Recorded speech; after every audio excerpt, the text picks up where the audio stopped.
And moving on, United Hatzalah is known in Israel as an organization synonymous with saving lives. Its innovative approach to medical emergencies has revolutionized this field in Israel with responses of up to 90 seconds. And so joining me now is the man behind the organization, responsible for saving countless lives in Israel and abroad, the founder of United Hatzalah, Eli Beer. Eli, thank you for joining us. My greatest pleasure. So we know that United Hatzalah is a life-saving organization with a network of over 6,000 volunteers. But, how did this come to be? Where does this story begin? Well, it started as a dream of mine as a little child when I was exposed to a terrible bomb attack on a bus in Jerusalem when I was only 6 years old. And I saw people just laying there and waiting for help. I was a little kid. I didn't really understand the scenario, but I saw people screaming. I saw the smoke. It was a bus that blew up on the number 12 bus in Beit Vagan, where it was a neighborhood where I lived. And I saw taxi drivers coming and picking up people into the buses.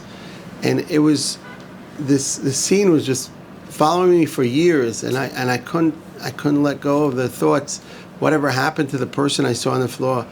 So when I was 15 years old, I went to volunteer in an ambulance, and I realized in the ambulance in Jerusalem, most of the time it just takes us too long to get to people who really need us, people who are not breathing. Our average response time was over 17 minutes.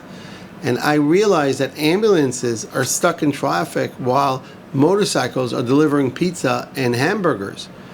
And I said, if I ever choke, I'm calling for a pizza. And that's what I was thinking about as an ambulance, member, a team member in an ambulance. I would never call an ambulance if I choke. I'll call a pizza, because I saw the motorcycles going through traffic and never getting stuck.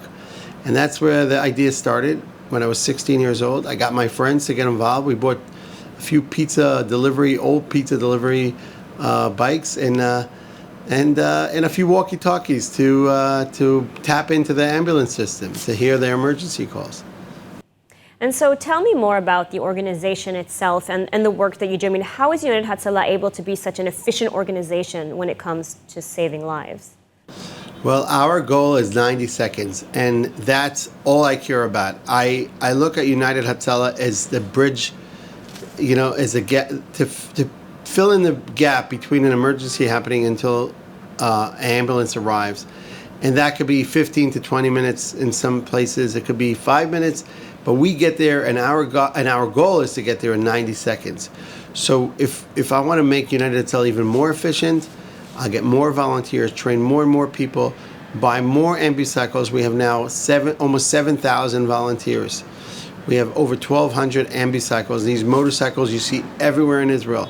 We disrupted the system. We realized ambulances are not good enough to save people's lives. You need a little more than that. You need a volunteer in the community. And so you've recently published your autobiography titled 90 Seconds, and it's full of inspirational stories, including your miraculous recovery from the COVID-19 virus. So what are some of the highlights you can point to? Why read this book? Well, the book is right here. It's 90 seconds. That's my goal. It's a very simple goal. 90 seconds to every type of emergency in Israel. And to start it was very hard. When I bought these motorcycles, I didn't know what I was doing. I had an idea. I wanted to get to my next door neighbor and save that person's life, that little baby, that drowning kid.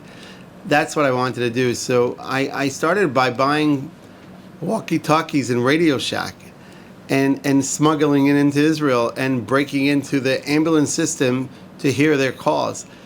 And the story is incredible. It's a child who wanted to learn and wanted to save people's lives and broke through the norm and disrupted the system. It wasn't easy, a lot of hurdles and challenges. Getting the volunteers, training them, getting the information about emergency calls, getting the funding. How do we fund this thing? This is incredible. This organization, every time we buy an ambucycle, it costs the organization $36,000. Where do we get that money from? Who pays for it? It's all donations. So how do we do it? It's all in the book, including the story of my own life, how I grew up in Jerusalem, my family, and and then finding my way into United Hatzalah and building it, and then getting sick 3 years ago while I was traveling to Miami and being on a ventilator for 1 month and saying goodbye to my kids right before they put me on a ventilator. I had to call my children and say goodbye to them, and I never thought I'll ever wake up. I was sure I will die like the rest of the people who are putting on ventilators then, like in New York, like in Italy, like in France, like in other places. I said, okay, I did my share. I was 46 years old, and I built United Hatzalah. I could just go and say goodbye to everyone, and that's what I did. And then I woke up a month later, and I arrived to Israel thanks to incredible help and support I got from friends, and this is all in the book. It's really interesting. So, what led you to write this book? I mean, did you decide to write it after your near-death experience with COVID? I mean, why write it now?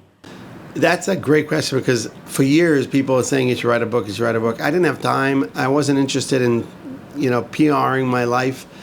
I wanted to build United Hatzalah, and after what happened to me, and I saw how many millions of people were watching and following my story, I wanted to inspire more people to do good in this world. This world has so many bad things, so many things. Just look around what's going on. Just watch the news, not your news, watch the other news and see the bad things that are happening in the world. They're not showing the good things that are happening. Israel is full of goodness. They have so many incredible people in this country.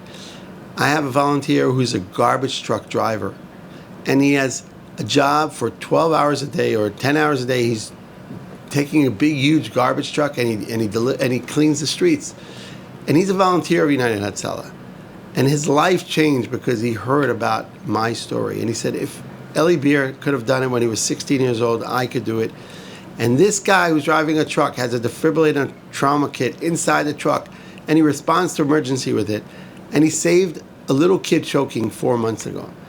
And I said, that inspired this garbage truck driver to become a volunteer, this could inspire millions and millions of people to become good people and do good stuff, because we need more and more doing good in this world. And so to our viewers watching this, if someone would want to contribute to this operation somehow, what are ways that people can be involved, and what is essentially the constant act of saving lives? Well, first of all, go buy the book. That would be the best thing. It's simple on Amazon or maybe bookstores near you. But it's very simple to start by reading the book. And also, if people want to contribute, it's very easy. It's very tangible. You could donate a defibrillator. You could donate an oxygen tank, or an ambucycle, an ambulance. Go on our website, israelrescue.org, and support this life-saving mission, which is so crucial for this country.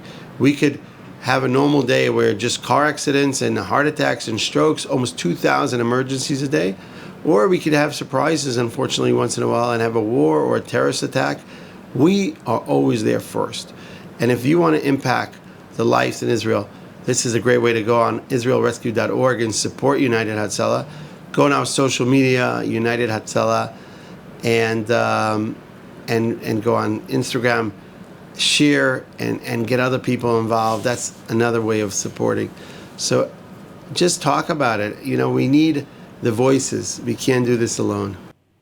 Absolutely. Eli Beer, thank you so much for sharing your inspirational story with us and for this incredible life-saving organization. Thank you, and hope to see you soon in Israel, the Holy Land.